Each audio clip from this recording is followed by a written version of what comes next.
YouTube, Facebook, and X. And for the premier sports talk experience, tap into our Roku channel. Start your mornings with Mac and Jack covering all the weekend sports action. Then pour a cup and enjoy all the sports you can drink on the Coffee and Sports podcast. At midday, talk sports from east to west on the Coast to Coast podcast. Followed at night by some hot girl talk with Prim and Proper Sports featuring Sonia Pearson. Talk boxing on the Gloved Fist. Yankee fans tune in for Start Spreading the News. And there's more on the College Sports Huddle and Sports Scope with Robert Butler. And that's just a sampling. There are 20 podcasts in all and 70 weekly shows giving us a 3.4-star viewer rating. To find us on Roku TV, search for National Streaming Sports on the Roku search bar. Click on the logo and you're in. For laptops, mobile phones, and tablets, download the Roku app. National Streaming Sports, live and on demand, sports talk for America. This show is brought to you by BetUS.com. 125% off your first 3 deposits, 30 years experience, secure site, wagering for all sports, including during the games and futures. SeatGeek provides you the best prices on sports and music events, game tickets, and concerts. Use NSS promo code to get $20 off your first ticket. Keep using the NSS promo code when purchasing tickets for great deals in the future. In Fanatics at nessp.info for your favorite teams, sportswear. Click on the link, and while you're there, check out our national streaming sports merchandise.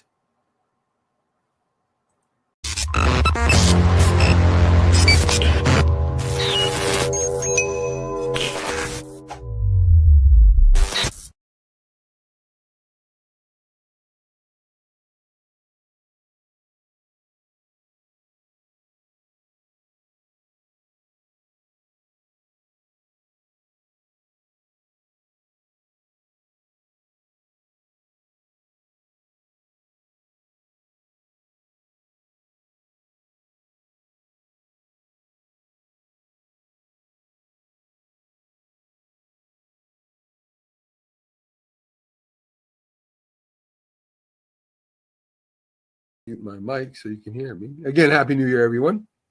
Glad you could make it in today. Didn't go out for New Year's. Didn't do it. I used to be one of those guys, stay up to 12 o'clock, go out to a bar or hang out with a bunch of friends or, stay out with my family to watch the ball drop, the thing explode, whatever happens, they do now. I used to do that. Yeah, I don't do that no more. I woke up, I know it's New Year's Day. I'm alive, and hopefully, it's going to be better next year. That's what we hope for, right? We hope that 2025 is going to be a little bit better than 2024. Now, I wasn't going to do this show. Jack and me kind of decided not to do this show as the Mac and Jack Sports Show. But I figured, what the heck? I mean, I'd like to go over, give you some of the takes on the biggest stories of 2024. Everybody's doing it. Of course, my takes might be a little bit different than others. And let Jack have the day off. I'll see him. We'll have him back on Friday and when we do our live show. Hope you didn't make too big of a what do they call it, producer Linda, when they make that, they're gonna the resolution. I hope you didn't make too big a resolution that you can't keep, right? I mean, we all try to lose weight. If you smoke, stop smoking. Exercise more. And, when I was younger, I used to work out at gyms until I got smart and brought my weights and everything home and worked out at home and didn't have to pay all that. But in January, February, and March, you couldn't get on the weight. You can get weights.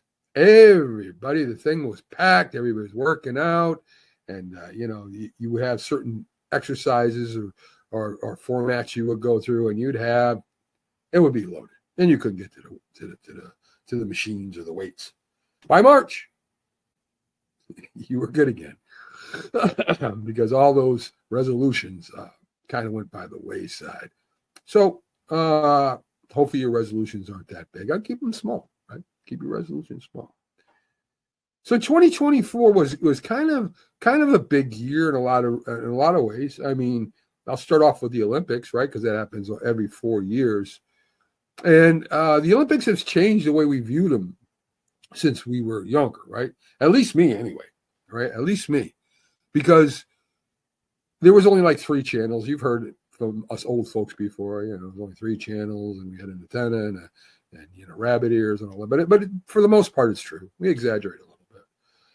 But you normally had the wide world of sports, and that's what the Olympics were. And if you see any of the older clips, the thrill of victory and the agony of defeat with a skier is just tumbling off the track and flying through the air. And I don't know if he died or not. I don't know what happened to that person, to tell you the truth. But that was the Olympics. And, of course, you had the Summer and the Winter Olympics. And there are bigger events than others, right? I mean, women's gymnastics has always been huge. But it's changed a little bit. You know, when you go back to, you know, to when I watched the Olympics and they had the gymnasts on, and they were like 13, 14 years old. They're little. And they could go, you know, flip around the bars, and, you know, they could stand on a balance beam, very, very small, thin, you know, the Russians, I think it was Nadia Comaneci, if I'm not mistaken. I could be wrong. She could have been Czechoslovakian, but she was from that part of the world. And she was the hot stuff then. She was the one that won all the medals. And Olga Korbut, I think, was part of it too, my memory is still there. Yeah, Nadia Comaneci. Yeah, my producer Linda's with me, so I got somebody with me here anyway. So she can I can kind of bounce things off her. But Simone Biles, 27 years old. Unheard of. You were put out to pasture after 18, way back when I was watching the Olympics. I mean, if you were 18-year-old, you were old. Simone, of course, is a very, you know, very small in stature. You know, so she's that works for her, because normally the girls start growing and they hit, you know, 5'6", 5'8", and it's really tough, you know, to go around those beams and around the uneven bars and stuff like that. But you know, she did great. She had 4 medals, 3 golds, 1 silver. And of course, the team itself did really well too. The next Olympics are in LA. That's 4 years from now. She'll be 31. You know, does she try out again? No, maybe just for one. Maybe she does 1X. Maybe she does the 4 exercise or something, one of her better exercises. But it's just interesting to me how things have progressed. I mean, if you look even at the United States basketball team, right? They did end up winning the gold. Kind of older team. They're older team. Normally you have guys that are really, you know, right in their prime. Jordan was right in his prime. Ewing, Johnson, they were right in their prime. You know, LeBron was 38, 39 years old. Durant's up there. Curry, you know, he's 36 or so. Then Embiid. And, you know, there was a lot of questions, a lot of drama about the United States basketball team, because a lot of people thought, well, you know, maybe you should have had younger people on there. Maybe Jaylen Brown, who was the MVP of the Boston Celtics, maybe he should have had a roster spot, right? He didn't get a roster spot. Jason Tatum, the other part of the dynamic duo of the Celtics, didn't get any playing time. I mean, I think he got out there once. And it's easy to be critical, right? Stephen Kerr, the coach of the Golden State Warriors, had Steph Curry out there and not Jason Tatum. So was it favoritism? I don't think so. You know, it's hard to, you got a bunch of all-stars, and it's hard to get them all on the court for as much time with the matchups. I imagine you're looking at matchups, right? I mean, if you're going up against, say, I don't know, Yugoslavia, and you got something that Steph Curry can get around, or or take out it from the inside. I imagine this is studied. I imagine film is studied. And I imagine Stephen Curry, well, listen, they won the gold medal. They did win the gold medal.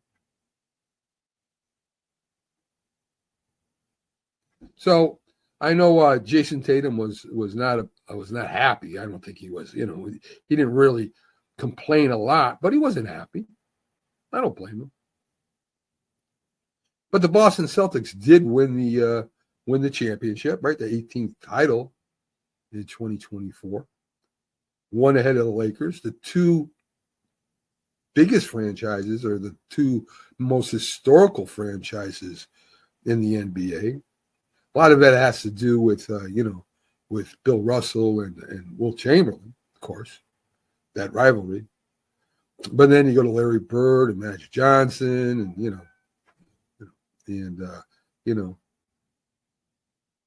it's been a rivalry for quite a long time. It hasn't been a big rivalry as it was.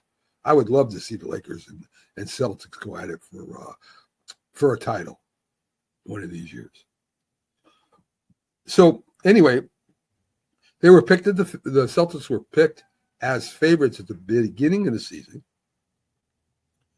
and they won East. They didn't have problems in the playoffs. They went 16-3. Porzingis, their center, hardly played. They still won without him, and they beat the Dallas Mavericks 4-1. Like I said, without Porzingis, who they picked up hopefully to put him over the top. It's interesting because they went back and signed. They didn't sign really new people except Porzingis. They re-signed everybody into really big contracts. Their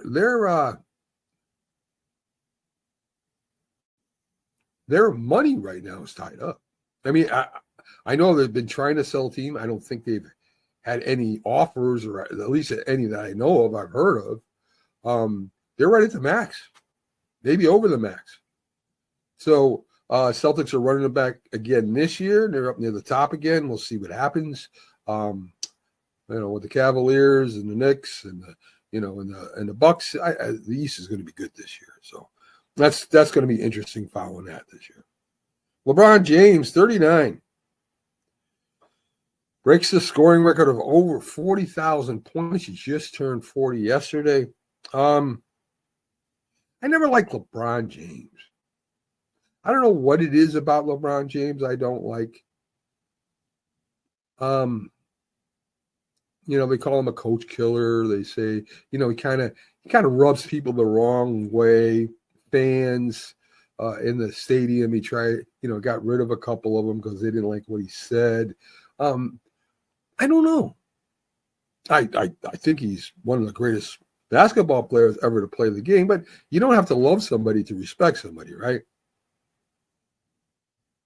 I mean, when he does at his age is incredible. Nobody, I don't know anyone that could play against, 20-something year olds and play like that. I don't know.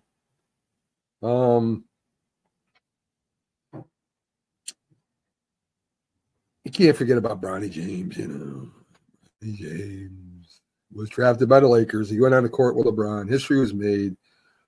First father and son NBA players to be on the court, if you want to call Bronny a player. I give Bronny a hard time, and I shouldn't maybe.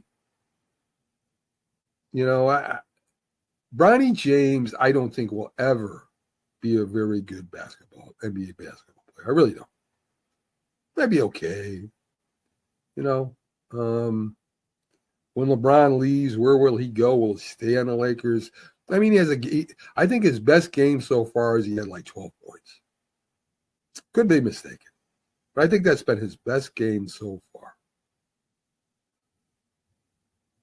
And normally, he doesn't rebound. I mean, even watch him on the court.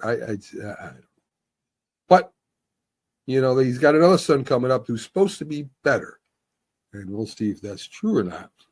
But yes, LeBron, will he be back next year? I think LeBron's going to play as long as he can, as long as he's effective.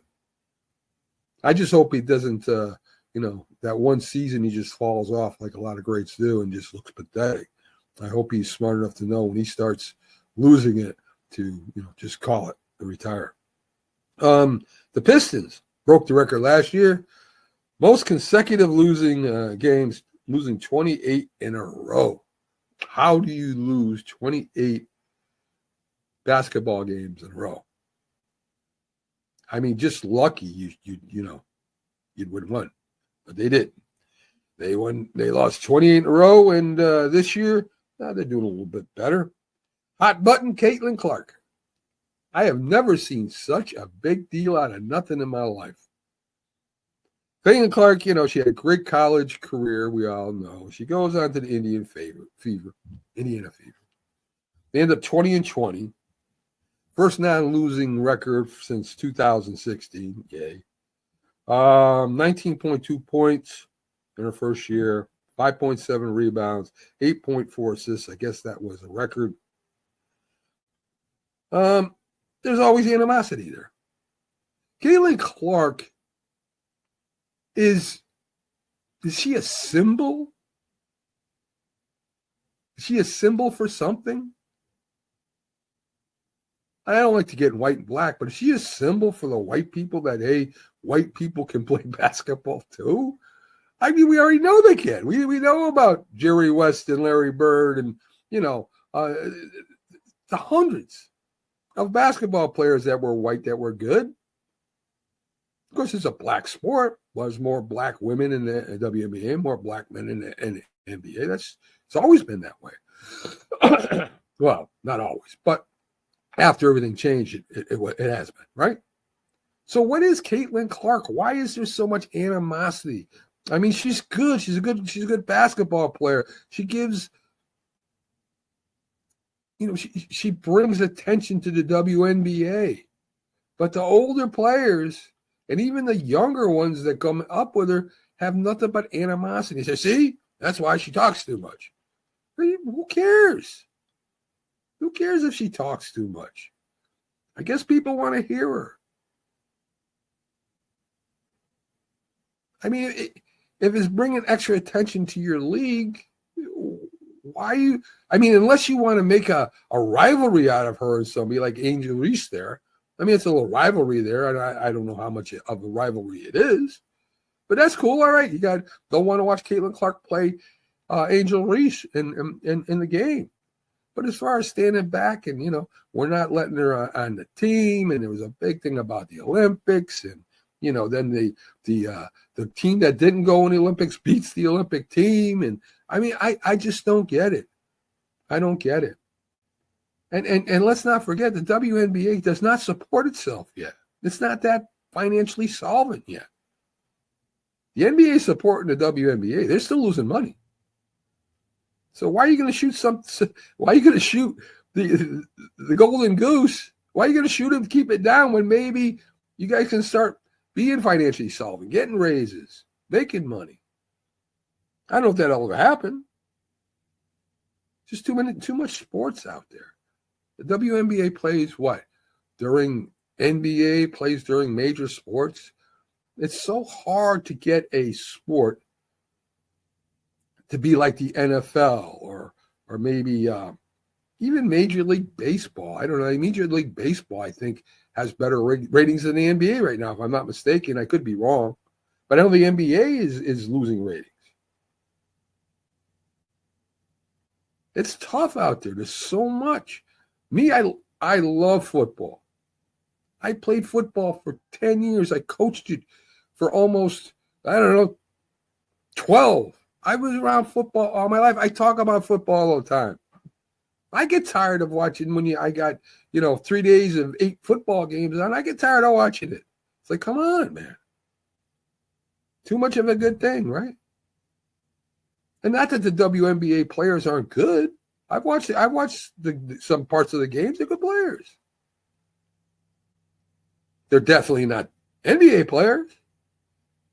And I get the little following they have there, right? There's nothing wrong with that. But, I mean, hockey has a small following. Hockey kills the WNBA. Everything beats the WNBA. To be honest with you, that's major. ESPN covers it. That's the only thing that keeps them valid. If ESPN didn't cover the WNBA, I don't know where the WNBA would be at right now. And again, I have nothing against that.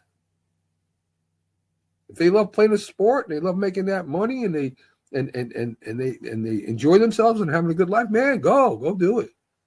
I'm just talking realistically here. So I don't know what Caitlin Clark, why she presses so many hot buttons. I guess we'll see. Oh, hello, Snowflake Pillow. How you doing? All right. I think I remember you chiming in a couple times before. Happy New Year. So I guess it's always going to be that way for probably for another couple of years. Eventually this will die down. You're not going to hear the Caitlin Clark nonsense anymore, I don't think. I don't know. We'll see what happens with that. Baseball. There. The World Series. Thank you. Thank you, sir. The World Series didn't belong to Aaron Judge, right? Aaron Judge didn't look good at all in the World Series. Didn't even belong to Ohtani. Ohtani didn't have a good World Series. I know he hurt his arm or whatever there, but one guy, a hobbled first baseman, Freddie Freeman. No, I didn't lose my partner. He's got the day off. We weren't going to do the show today, Snowflake. And at last minute last night, I'm thinking, I should do something, 2024. Jack is fine. He's enjoying his day off, and we'll be back live on Friday. So no worries about that. So Freddie Freeman, Freddie the Freeloader. I mean, I don't know if you ever heard that song, but yes, Freddie the Freeloader had a hobbled foot, and look, walk-off grand slam. I mean, you know it's bad when the first game you're up 2-0 or 3-2. Was it 3-2? 3-2. Linda. And he jacks a walk-off grand slam. Not a double to win a game. I mean, he just clears the bases. And then he goes on and hit 3-4 more home runs. After the second home run, I'm walking him. I'm walking the guy. Great guy.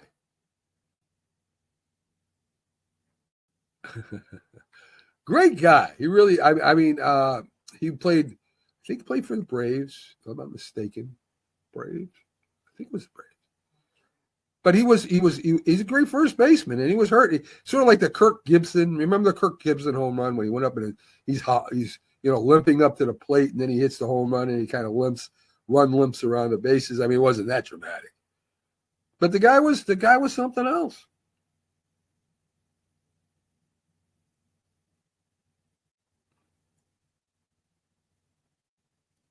So we'll talk. Of course, we're going to talk about the Ohtani betting scandal first. Let's talk about Ohtani, the baseball player. 50-50. 50 home runs, 50 stolen bases. You think about it, how is that possible, right? No one else in the history of baseball has ever done that. Willie Mays, Ricky Henderson. I know the great ones, great home run hitters. See, Ricky Henderson maybe not a great home run hitter, but Willie Mays was. Junior, right? He didn't do that. See, the rules change. And the rules change all the time. Every year, baseball, football, hockey, whatever. Yeah, he was with the Braves. See, got a pretty good memory. Not too bad. There you go. And use it. That's cool, Snowflake. Thanks for that info. That's really cool. So, 50-50. He steals 50 bases. You can't throw over there like one time, two times, that's it now. So the pitcher, to speed up the game, they look over the first base, He's got a pretty good lead. He throws over there. I think that's it. So now the guy can run halfway to second base. He can lead to second base before you throw to the catcher. It's ridiculous. Change the outcome of the game, right? That guy gets in scoring position. Base hit, he's home. This is what they do that drives me crazy in baseball, football, whatever sport it is. They've got to do something. They all have a meeting. They're all eating. They're all drinking. They're in this fancy place, this hotel or this resort. They're sitting around and saying, well, we got to do something. Right? We got to do something. I mean, we can't just sit here and drink all day. Yes, sir. Sure it does. Sure it does. And the bases are bigger. I mean, it doesn't matter. Keith Angle. Keith Angle. Oh, I wish I had him on. He goes crazy. The bases are bigger. So, I mean, that pop, you're in. That quick plays when the ball hits the glove and your foot hits the bag, you're in a quarter inch faster than you would be. It may not seem to matter, but when you get 50 stolen bases, I guess it does. So, Shohei has a great year, gets the MVP, of course. Aaron Judge had a great year, started off really slow. Really slow. It took him a couple months to get going. He ended up around 60 home runs. I think he had 58 or 59 home runs. And him and Juan Soto had a year that hadn't been seen in 93 years. Yeah, 93 years. And I don't know why you're talking about Kadarius Toney. That dude's all set, dude. Kadarius Toney is I was so glad when the Giants got rid of him. But we'll be talking about football soon.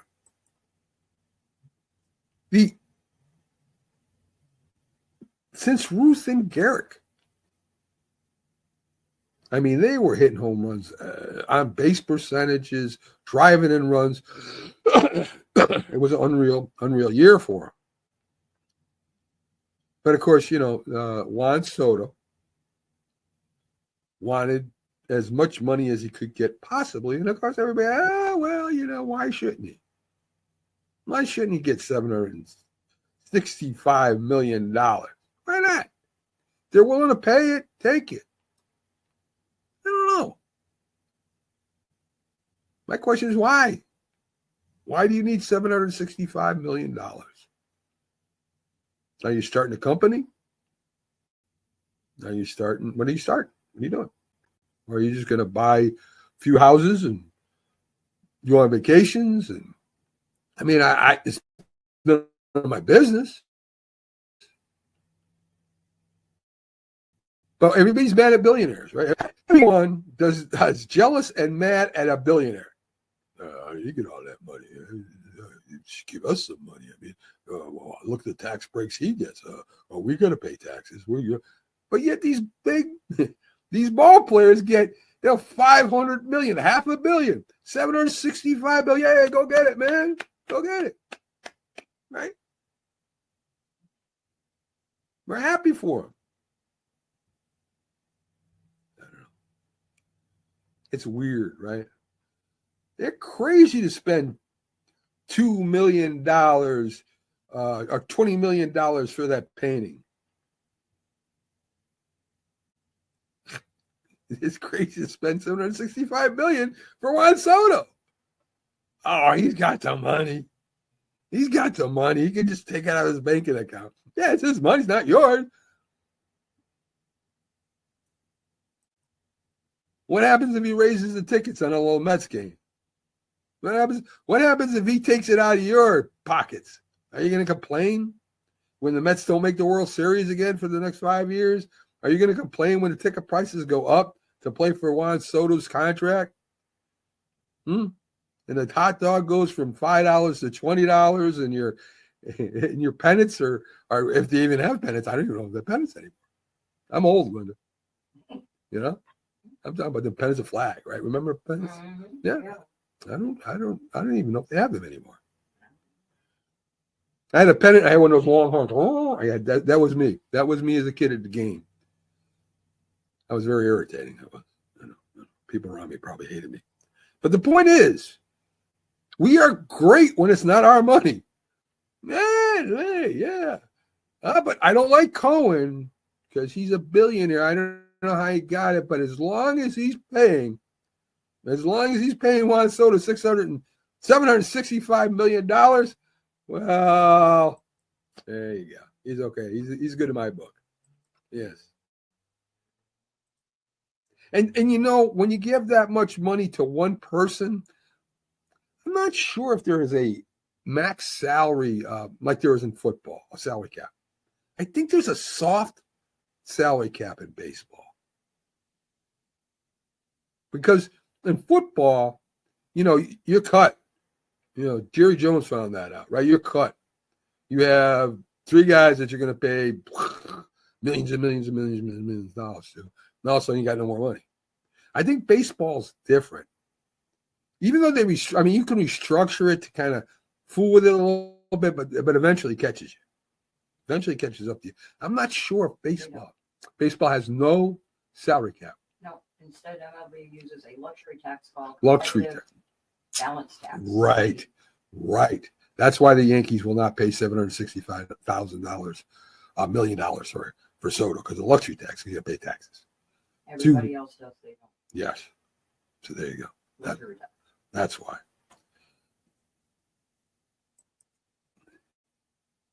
I don't know.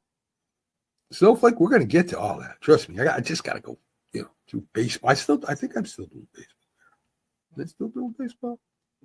I was doing baseball. Snowflake wants to get to football. He's excited about football right now.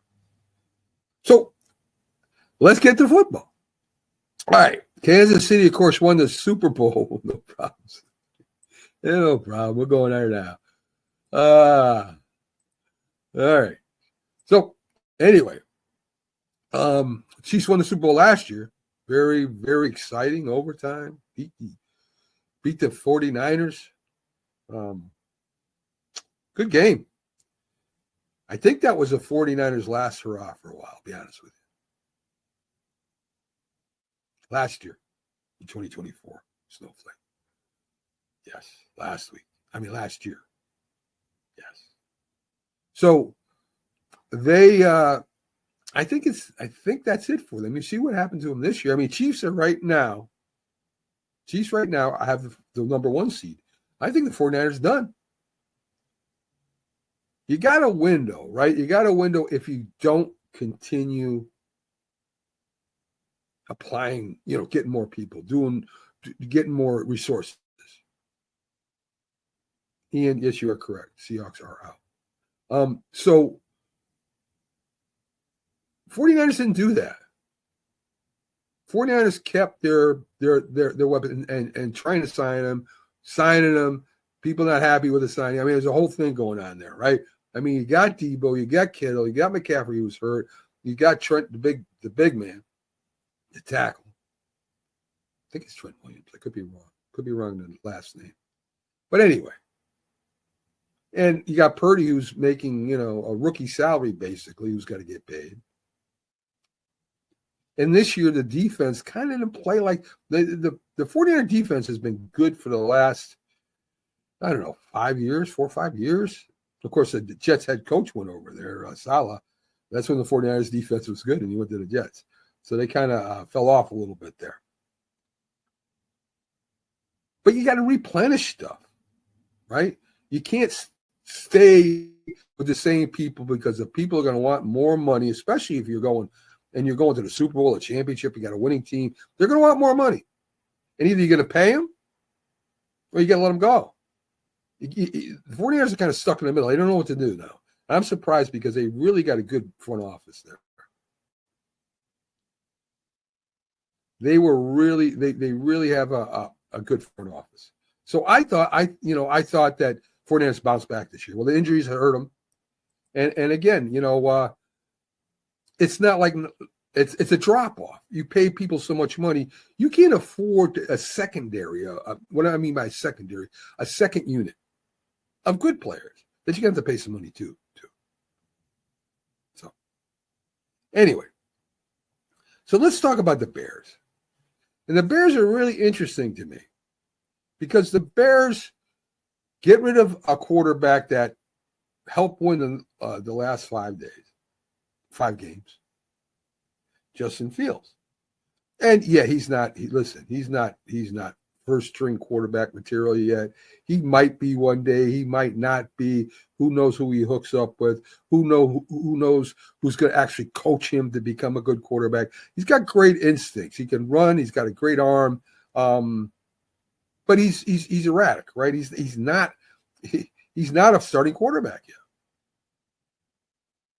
So they let him go, and they end up making a trade, I should say, some kind of trade with the Carolina Panthers. They get some first round pick. And they get Caleb Williams from USC. Caleb Williams is a quarterback that can make big plays and can throw a lot of interceptions. That's what he did at USC. And they got DJ Moore as part of that play, a very good wide receiver from Carolina. They drafted Odunze, a wide receiver, very good wide receiver also, to help out Caleb Williams. They got a good running back. I think his name is Swift. I think he came over from the Eagles. Very good running back. So they put pieces around Caleb Williams to make him, give him a shot, give him a good shot, right? And they forgot about the offensive line. They forgot that the offensive line has to open the holes for Swift and has to stop people from hitting Caleb Williams. I mean, you're right. I mean, that makes sense.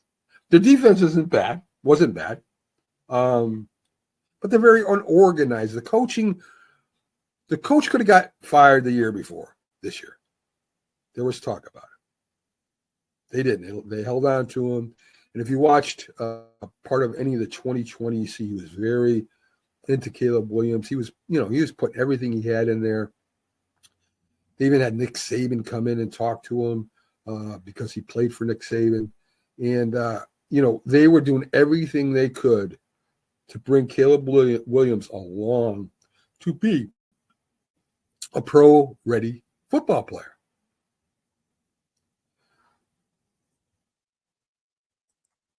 But talking and practice is not a game.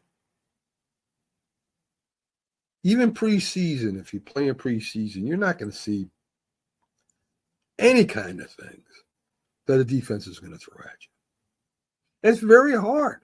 If you don't have an offensive line, Caleb Williams is sacked the second most times in history since 1970. How's that? 67 times so far this year. The only one more was Carr with the Texans, who had 70-something.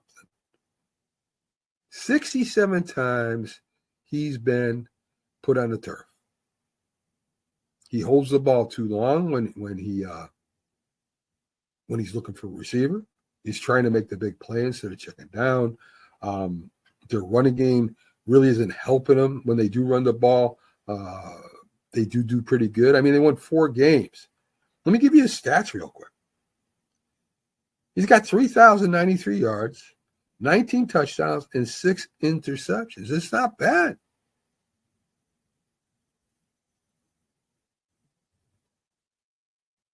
They lost a lot of those games because of coaching. Undisciplined players, penalties, turnovers. We all remember the Hail Mary, right? Guys over there, I don't know what the hell he was thinking.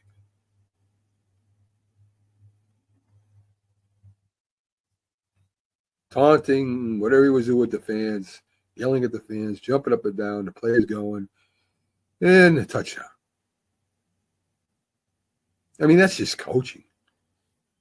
Not calling a timeout with 2 minutes left and you got 3 timeouts to at least get in field goal position to kick a field goal. I mean, that's just coaching. And say nothing. He didn't do anything wrong. That was the dumbest thing. I mean, to say, hey, listen, I messed up. I thought I only had, anything. Say anything. I screwed up. My fault. My bad. Whatever. Nope. It wasn't his fault. He would have done the same way all over again. Of course, you can get fired. Then the replacement coach comes in, does the same thing. Doesn't call a timeout. And then he says he didn't do anything wrong, too. They need a good coach in Chicago. They need an experienced head coach that can change that culture, that can get them disciplined. Because I think they got a pretty good team on paper.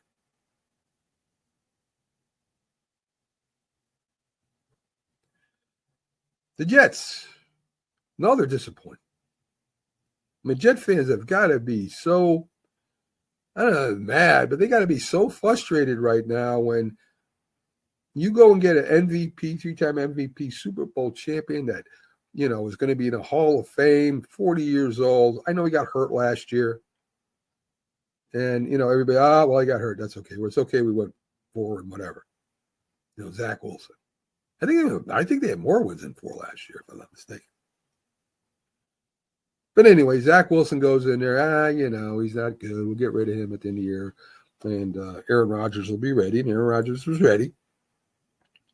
On paper, this team is good. Wide receivers, Wilson, Adams, 2 good running backs. A good defense. Snowflake, I think if they went out and got Vrabel, remember Vrabel from the Colts? Very strong head coach. He would be good. He would be good there. I don't think Mike Ditka wants to coach it. But excuse me. I think Mike Vrabel would be a very good coach. So somebody like that. So they're 4-10, the Jets. And it seemed like every time second half rolled around, if they were ahead, they would lose. If they were behind, they would just get killed. They couldn't come back.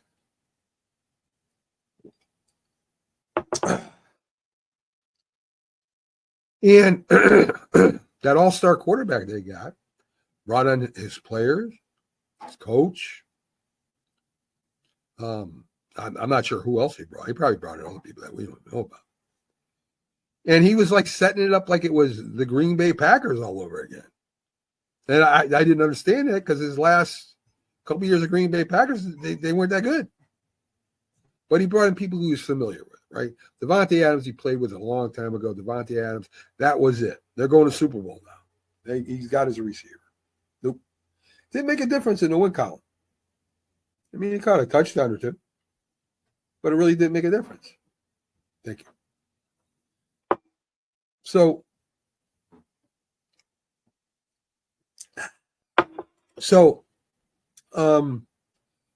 Rodgers might want to come back next week. I don't know. Why would you want Rodgers back? If he comes back for a year, right? I mean, there's Tyrod Taylor. Why not just use Tyrod Taylor's bridge quarterback? I don't know who you pick up in the draft. I don't know if there's any. The draft this year, quarterback-wise, doesn't look that good to me. Really doesn't. Last year was the quarterback draft, and I don't know what's going to happen next year, the year after. It's only so many years that you have a chance where you got like 4 quarterbacks that could make it. And there's no guarantee. There's no guarantee that's going to happen either. Depends what team they're on. Depends what coach they have. There's a lot of things that go on into whether a young quarterback makes it or not. Just the will. Ryan Leaf kind of gave up. I imagine other quarterbacks have too, because it's just too much. But anyway, you got to be in the right situation. I think Jaden Daniels is in the right situation. I think Bo Nix is in the right situation. Not sure about Penix Jr. yet. Not sure. I think Caleb Williams has the talent. But I don't think he has coaching. So like Bryce Young. I don't think Bryce Young will ever be a great quarterback. He'd be a good quarterback. I think Caleb has the potential to be a great quarterback. He's got a lot of work on, though. A lot. Technical, footwork, getting rid of the ball, reading defense. He's got a lot of work to put in before he can be, up there. But anyway, with the Jets, they fire their head coach. They put in this other coach. They get rid of their GM. It's just always something over there. Always something over there. And what do they do for head coach now? Do they bring back Rex Ryan? Good defensive coach, good defensive coordinator, very good defensive coordinator. They go to the playoffs with the Jets, but Buffalo, we got run out of town. He wasn't that good. And he started falling off with the Jets. I think he's a guy with a message, right? And I think that message, every coach has a message. I think some coaches lose their message faster than others, right? We're going to win. We're going to be tough. We're going to do this. We're going to do this. We're going to be physical. We're la la la la la la. And the players get into it in the beginning. Okay. They believe in you. You go out there. You play good. Then eventually, man, you start things start going south, and the coach is still saying the same thing, and you're like, hey, listen, man. I don't know. Yeah, it might not be. Might not be Snowflake. He might not give up. I don't know if he stayed around, though, after he lost his starting position. I don't know if he stayed. Maybe you know. I don't know if he stayed around in the pros and tried to come back. I think he went on to broadcasting and maybe coaching later. I'm not sure. You look at Mac Jones and some of the other quarterbacks that got, kind of shoved to the side. They're still in there battling. They're trying to get trying to land a starting position or a good backup position. I don't know if Ryan Leaf did that. Could be wrong.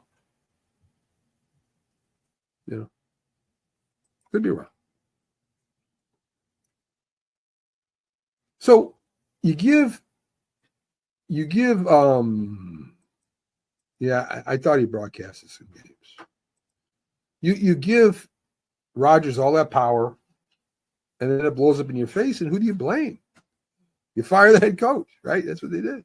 Fire the GM. I guess you should fire the GM. But he's not the GM. He's not a person, even with Tom Brady, right? Tom Brady brought some people wanted to play with Tom Brady.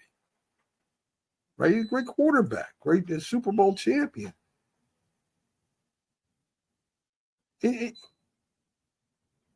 Some people came, some people did. But I don't think they gave him all this power with, I want this guy, I want this guy, this is basically what Aaron Rodgers did. And will Rex Ryan, if he does become coach, be able to put up with Aaron Rodgers? Two big personalities. Not sure.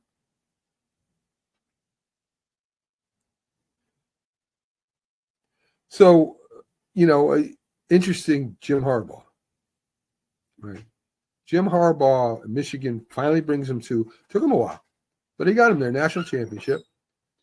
And he played, he built an SEC team. And I think people in college that follow college football know what I'm talking about.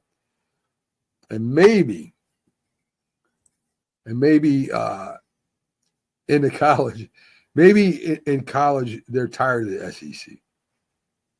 Right? Because the SEC has dominated for years. But to beat Alabama, to beat Georgia, you had to do what they do. Right? So he got a strong running game, a strong defense in your face, a quarterback that made throws if he had to, but could run. And that's how they won. They didn't go in there like the Oregon, like I'm trying to think of a team that just throws the ball. They didn't go to and try to finesse them. You're not going to finesse SEC and win. And of course, he got accused of, this guy on the sideline. He's dressed up like, I don't know why, on the sideline watching the other team. And, listen, this kind of stuff happens. It just was in your face, right? I mean, everybody tries to find a way to find out what the other team's doing at every level, believe it or not. Even high school level, they're taping you, they're watching you, they're scouting your team. They all do it. But this guy who was on the sideline in a fake mustache, it's kind of fun. Right? It wasn't funny to college. Right? Or the NCAA, you can't come back for 5 years. Who the hell says he wants to come back there? He's coaching the NFL now. And taking the Chargers to the playoffs first year back. They cleaned house too, guys. They got rid of some of the wide receivers, running backs. They cleared house. Harbaugh goes in there, brings some of his coaches with him, gets the players he wants. Guess what? They're 10-6. 10-6. Can they win a Super Bowl? I don't know. Now, me and Jack were discussing who would be a dark horse in the AFC. I mean, Kansas City should win the Super Bowl, right? Best chances. Buffalo and Baltimore. Yeah, Baltimore maybe a little more than Buffalo. They got a real good chance to win the Super Bowl. Does Pittsburgh? No. Pittsburgh's playing terrible right now. They don't even look like they want to play. Houston? Nah. I don't know. I don't know if they have the. They just don't look ready to play, man. And it's hard to say that about Mike Tomlin's team, right? Mike Tomlin's team normally maybe they come back this year, but last week they just looked terrible. Oh, cool. That's pretty interesting, Snowflake. Thanks for letting me know. Okay. Very cool. But you got to give him credit. And he has a running game, he has a defense, and he has a quarterback that's the franchise quarterback.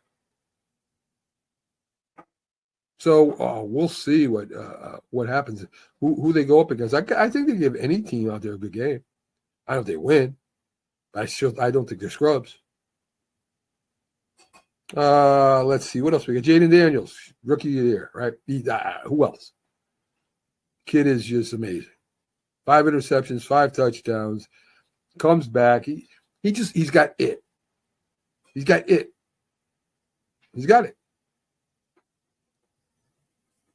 Patrick Mahomes had it. Tom Brady had it. I'm not comparing him to Patrick Mahomes or Tom Brady's first year. He wins. Finds a way to win.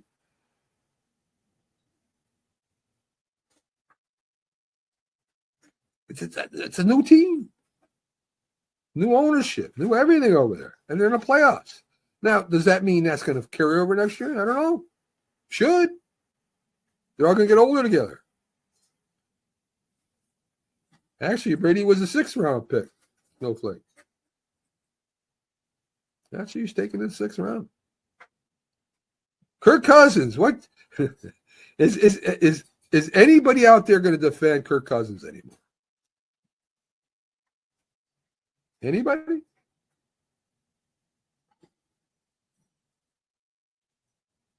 He was a good quarterback. He's good. He was good. I don't even go good anymore. He was good.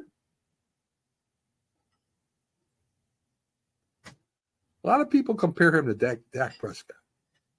Real good in the regular season. Postseason, they have their problems. I don't know.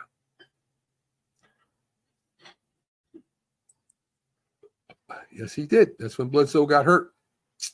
Hurt in the sideline by Mo Lewis. Snowflake knocked him out of bounds. Brady took over. Sam Darnold, former 2018 third pick by the Jets, ends up on Minnesota, and now they're 14-2. What does that mean? Does that mean that Sam Darnold is a great quarterback? No. He's a good quarterback. Got a great team. Sam Darnold. Let's not get twisted. Sam Darnold could be MVP. Listen, Sam Darnold is a good quarterback. He's got Justin Jefferson. He's got Addison. He's got an unbelievable tight end. He's got Jones as a running back. Their defense is incredible.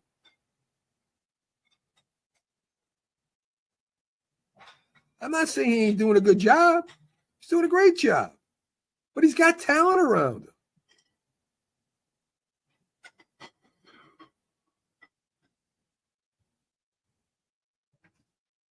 You think, I mean, Terry Bradshaw, Lynn Swann, Stallworth, trying to remember the tight end, Franco Harris. What a team.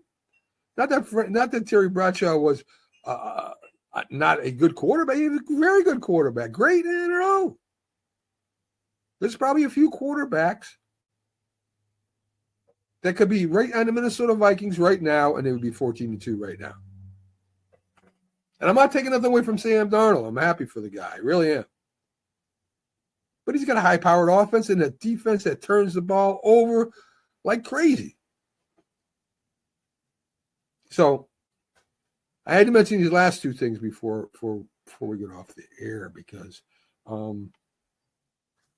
these are two pretty big stories too. We got a lot of time, so I'll be brief as I can. NIL, Keith Angle is starting to accept the NIL to get paid for likeness and look. They look like good. That's great. The portal. I think you could go into portal every 3 or 4 months, something crazy, and you can change team, and it's crazy right now, right? It's out of control. It's free agency. It's free agency in college football without consequences, right? You as the employee, which is now the college kid, can go anywhere, sign with anybody, renege on it, and leave and go somewhere else. The thing is, I said it wrong. Sign. There is no contract.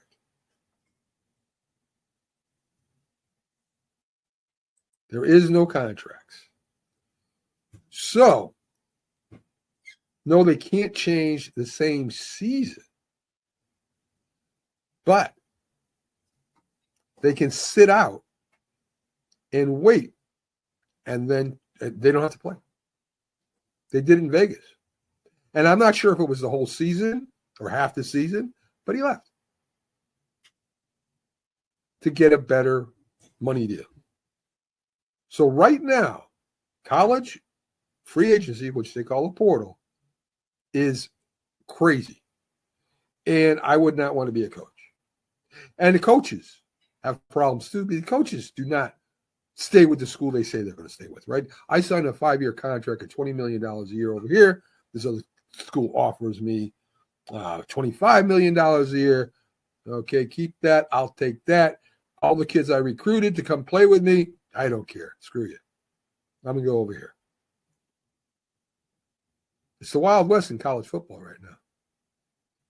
And I don't know the NCAA can't stop it, so I don't know who's going to stop it. Last thing, betting on sports. We know what happened with Shohei Ohtani and his interpreter there, which a lot of people believe that Shohei Ohtani knew that they were making bets and thought maybe very possibly that the interpreter was making bets for him. But anyway, you can't transfer out of Navy. No, you can't.